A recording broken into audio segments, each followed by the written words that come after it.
Good morning. Today we're actually going to be talking about traditions in social studies. So I thought it was a great time to share a tradition that my family has with you. When my son was growing up, every Christmas we would snuggle up by the fire and I would read him a story. So this morning I'm going to share that story with you. Of course, my favorite story, The Polar Express. The Polar Express was written and illustrated by an author by the name of Chris Van Allsburg. He also wrote the book Jumanji. So if you like this story, you might want to try that story out as well. What I really love about Chris Van Allsburg is his artwork. It's done with pastels or pencils, but it almost looks like you're right there in the picture with him. His drawing, it's all done by drawings.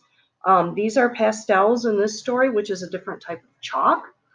And in Jumanji, he does it all with pencil. But the perspective, it looks like you're right there and everything is 3D. So let's sit back and relax. Sometimes we just read for fun. And this is a tradition that I would like to share with you. So the Polar Express is a little long, so get yourself comfy.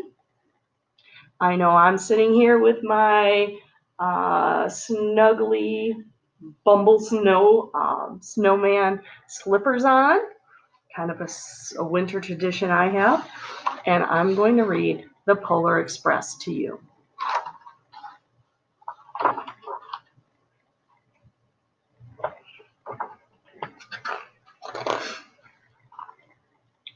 On Christmas Eve many years ago, I lay quietly in my bed. I did not rustle the sheets. I breathed slowly and silently. I was listening for a sound a friend had told me I'd never hear, the ringing of Santa's sleigh, the ringing bells of Santa's sleigh. There is no Santa, my friend had insisted, but I knew he was wrong. Late that night, I did hear sounds, though not of ringing bells.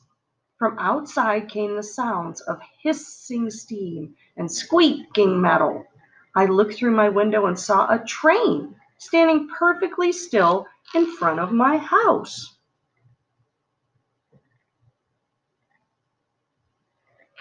And one little trick you might not know about Chris Van Allsburg's books, he always draws his dog in the pictures. So in this case, it's a puppet on the boy's bed. So in his stories, always look for the dog. The train was wrapped in an apron of steam. Snowflakes fell lightly around it. A conductor stood at the open door of one of the cars. He took a large pocket watch from his vest, then looked up at my window. I put on my slippers and robe. I tiptoed downstairs and out the door. "All aboard!" the conductor cried out. I ran up to him. "Well," he said, "are you coming?" "Where?" I asked. "Why, to the North Pole, of course," was his answer. "This is the Polar Express." I took his outstretched hand and he pulled me aboard.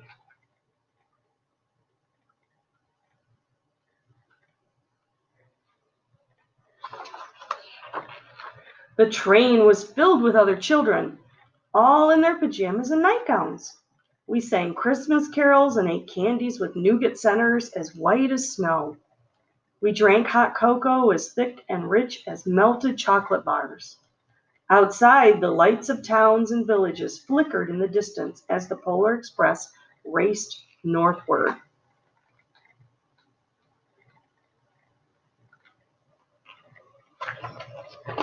Soon there are no more lights to be seen. We traveled through the cold, dark forest where lean wolves roamed and white-tailed rabbits hid from our train as it thundered through the quiet wilderness.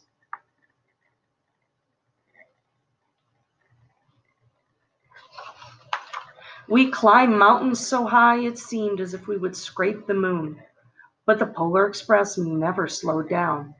Faster and faster we ran along, rolling over peaks and through valleys like a car on a roller coaster. And you can see it up here along the tippy top of the mountain.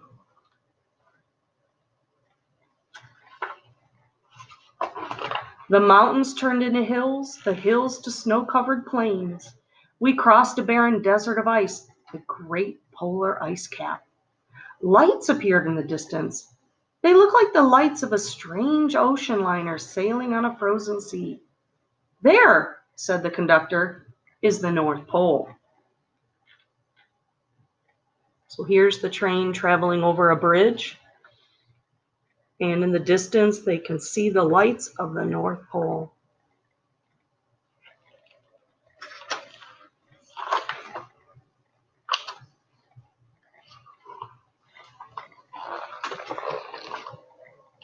The North Pole, it was a huge city standing alone at the top of the world, filled with factories where every Christmas toy was made.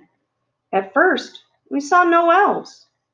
They're gathering at the center of the city, the conductor told us. That is where Santa will give the first gift of Christmas. Who receives the first gift? We asked. The conductor answered, he will choose one of you.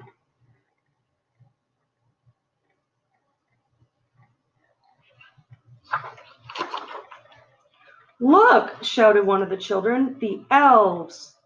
Outside, we saw hundreds of elves. As our train drew closer to the center of the North Pole, we slowed to a crawl. So crowded were the streets with Santa's helpers. When the Polar Express could go no farther, we stopped and the conductor led us outside. So I know this page is a little difficult to see, but you can see on the ground all the elves. Everywhere you look, Chris Van Allsburg has drawn elves in the city on the street. And here's his buildings.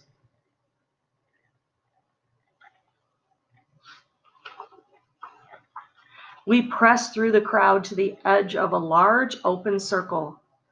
In front of us stood Santa's sleigh. The reindeer were excited. They pranced and paced, ringing the silver sleigh bells that hung from their harnesses. It was a magical sound like nothing I had ever heard. Across the circle, the elves moved apart and Santa Claus appeared. The elves cheered wildly. He marched over to us and, pointing to me, said, "Let's have this fellow here." He jumped into his sleigh. The conductor handed me up, and I sat on Santa's knee, and he asked, "Now, what would you like for Christmas?"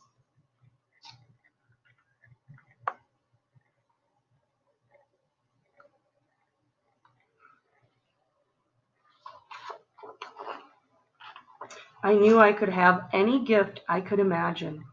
But the thing I wanted most for Christmas was not inside Santa's giant bag.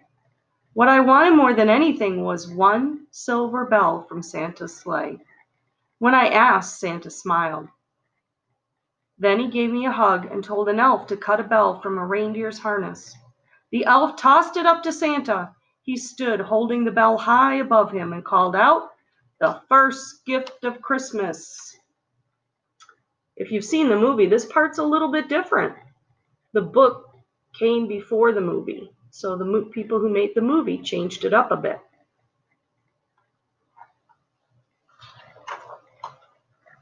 A clock struck midnight as the elves roared their approval. Santa handed the bell to me, and I put it in my bathrobe pocket. The conductor helped me down from the sleigh. Santa shouted out the reindeers' names and cracked his whip. His team charged forward and climbed into the air. Santa circled once above us, then disappeared in the cold, dark polar sky. So you can see Santa up high and all the elves way, way, way down below those little white spots are the tops of their heads. It would be amazing to be able to draw like that, wouldn't it?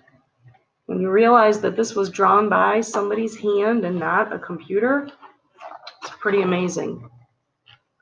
As soon as we were back inside the Polar Express, the other children asked to see the bell. I reached into my pocket, but the only thing I felt was a hole. I had lost the silver bell from Santa Claus's sleigh. "Let's hurry outside and look for it," one of the children said. But the train gave a sudden lurch and started moving. We were on our way home. Look how sad he looks. The children are being very nice to him, though, aren't they? It broke my heart to lose the bell. When the train reached my house, I sadly left the other children. I stood at my doorway and waved goodbye. The conductor said something from the moving train, but I couldn't hear him. "What?" I yelled out. He cupped his hand around his mouth. "Merry Christmas!" he shouted. The Polar Express let out a loud blast from its whistle and sped away.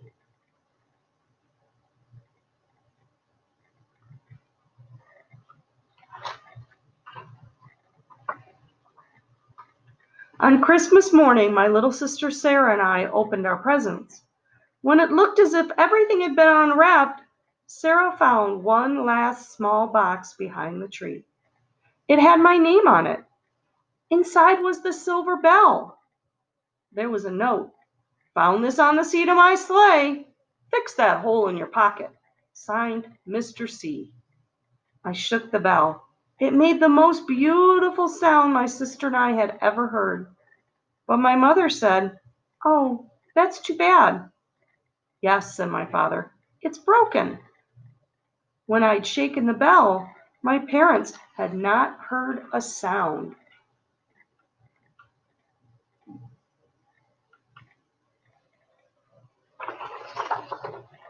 At one time, most of my friends could hear the bell, but as years passed, it fell silent for all of them.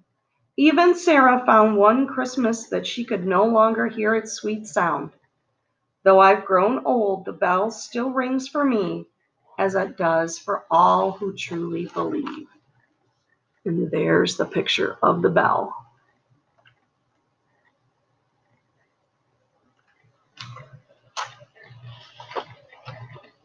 I hope you enjoyed hearing my family's tradition of reading the Polar Express each Christmas Eve